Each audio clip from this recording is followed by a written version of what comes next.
من أعظم رموز الحضارة الإنسانية مكتبة الإسكندرية. أنا ندى وده ندى توكس، يلا نبدأ حكايتنا. مكتبة الإسكندرية هي رمز الحب المعرفة وحفظ للتراث الإنساني، بس قصتها بتتقسم لجزئين: المكتبة القديمة والمكتبة الجديدة. قصة المكتبة القديمة وهي أصل الحكاية، اللي أسس مكتبة الإسكندرية هو بطليموس الثالث في القرن الثالث قبل الميلاد، وبالتقريب كده سنة 283 قبل الميلاد في عهد الدولة البطلمية في مصر. وكان الهدف من تأسيسها جمع المعرفة البشرية في مكان واحد، فكانت بتضم مخطوطات تخص حضارات العالم كلها، مخطوطات عن الحضارة الفارسية والهندية والمصرية واليونانية وحتى الحضارة الصينية. يقال إنها كانت بتحتوي على آلاف البرديات، وبعض المؤرخين قالوا إن عدد المخطوطات هناك وصل من 400 ألف ل 700 ألف مخطوطة. طريقة جمع الكتب والمخطوطات هناك كانت غريبة شوية. أي سفينة بترسو على ميناء الإسكندرية كانت لازم تتفتش، ولو لقوا عليها كتب أو مخطوطات لازم ياخدوها وينسخوها وبعدين يرجعوا الحاجات دي مكانها تاني، وأحيانا كانوا بيحتفظوا بالأصل ويدوا النسخة لصاحبها. ده غير إن أي حد في الإسكندرية كان ماشي ومعاه كتاب أو مخطوطة بيوقفوه في الحال ويشوفوا إيه اللي في إيده ده، وفي نسخة منها في مكتبة الإسكندرية ولا لأ. كمان كان فيها قسم للترجمة، وكانوا العلماء هناك بيترجموا كل المخطوطات والكتب لليونانية، وده اللي ساعد على انتقال الحضارات الأخرى للغرب زي المصرية والبابلية. ومن أكتر الحاجات اللي ميزت مكتبة الإسكندرية العلماء اللي كانوا على طول فيها. زي مين؟ زي مثلا العالم إقليدس اللي كان بيلقب بأبو الهندسة، أو أرخميدس عالم الفيزياء والرياضيات الأشهر على مستوى العالم، وكمان العالم إيراتوستينس، والعالم ده هو أول من قاس محيط الأرض بدقة مدهشة.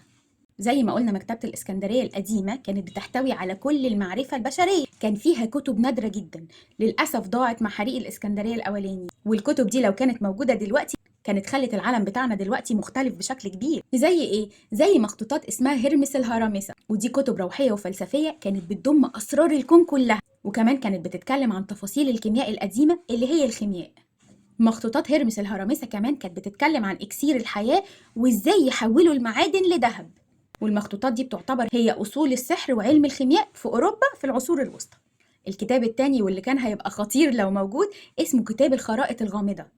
الكتاب ده كان فيه خرائط للعالم القديم، ويقال إن كان كل منطقة على الأرض موجودة في الكتاب دي، حتى أمريكا والقطب الجنوبي اللي المفروض إنه ما كانش مكتشف ساعتها.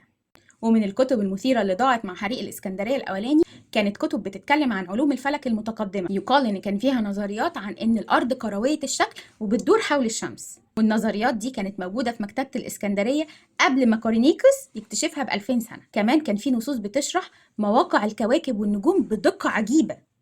من الكتب كمان اللي ضاعت كتب الرياضيات الغريبة، ودي كانت كتب بتحتوي على معادلات هندسية معقدة جدا، المعادلات دي لحد دلوقتي بتثير دهشة العلماء.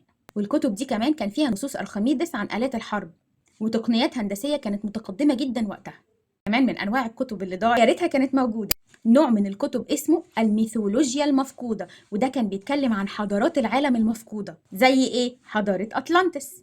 وكمان كانت بتتكلم عن كائنات غريبة وأماكن أسطورية في العالم القديم. وآخر نوع من الكتب اللي ضاع وبجد ده يتزعل عليه مخطوطات عن الطب الفرعوني والهندي، ودي بقى كان فيها تقاليد طبية متقدمة جدا وفيها طرق لجراحات كانت بتتم بدقة عالية، ويقال بقى إن كان فيها علاج لأمراض مستعصية. للأسف الوصفات دي اختفت مع حريق المكتبة، ومع شديد الأسف كان مصير المكتبة دي إنها تعرضت لعدة حروق عبر القرون. تفتكروا ليه؟ أنا مقتنعة إن كل مكان بيحتوي على العلم اللي ممكن يقدم البشرية، أي حضارة بتحتل حضارة تانية أول حاجة تعملها إيه؟ إنها تحرق المكاتب وتسرق المعلومات اللي فيها، وده اللي حصل في مكتبة الإسكندرية. أول حريق مش معروف بالظبط مين اللي كان سببه، في روايات بتقول إن هو يوليوس قيصر، أو بالتفصيل أكتر هو حرق السفن اللي كانت في ميناء الإسكندرية، وبالتالي مكتبة الإسكندرية اتحرقت بالصدفة سبحان الله. وفي روايات تانية بتقول إن الروم والبيزنطيين هم اللي حرقوا المكتبة، وأنا شايفة إنه مش هيفرق معانا مين اللي حرقها، لأن النتيجة واحدة، وهي إن كنوز المعرفة والتراث الإنساني كله ضاع. بس معروف عن المصريين الثقافة وحب العلم، وعشان كده أعدنا إحياء مكتبة الإسكندرية سنة 2002، وده مشروع عالمي أحيا روح المكتبة القديمة، وبتقع على شاطئ البحر المتوسط بمدينة الإسكندرية. والمبنى اتصمم كأنه تحفة معمارية، عبارة عن إيه؟ عبارة عن قرص ضخم مايل بيرمز لشمس المعرفة. والمكتبة بتحاط بحائط خارجي من الجرانيت عليه حروف من كل لغات العالم، والمكتبة فيها 8 مليون كتاب، وكمان فيها متاحف زي إيه؟ زي متحف المخطوطات، وكمان متحف تاريخ العلوم عند العرب. مكتبة الإسكندرية الجديدة دي بقى تعتبر مركز ثقافي عالمي. ليه؟ لأن هي بتضم مؤتمرات ومعارض من مختلف دول العالم. كمان غير أقسام الكتب والمتاحف عندهم قسم مخصص للمكفوفين وضعاف البصر، وكمان القسم ده مزود بأحدث الأجهزة لتحويل الكتب لكتب صوتية أو لطريقة برايل اللي بتساعد المكفوفين على القراءة. وكمان فيها مركز رقمي عالمي، وده بيحتوي على نسخة رقمية من أرشيف الإنترنت. أتمنى إن احنا في يوم من الأيام نرجع العلوم اللي ضاعت مننا. أنا كده خلصت، يا رب أكون أفدتكم بشيء. أشوفكم على خير، ما تنسوش اللايك والشير، ويا سلام لو اشتركتوا في القناة. باي باي.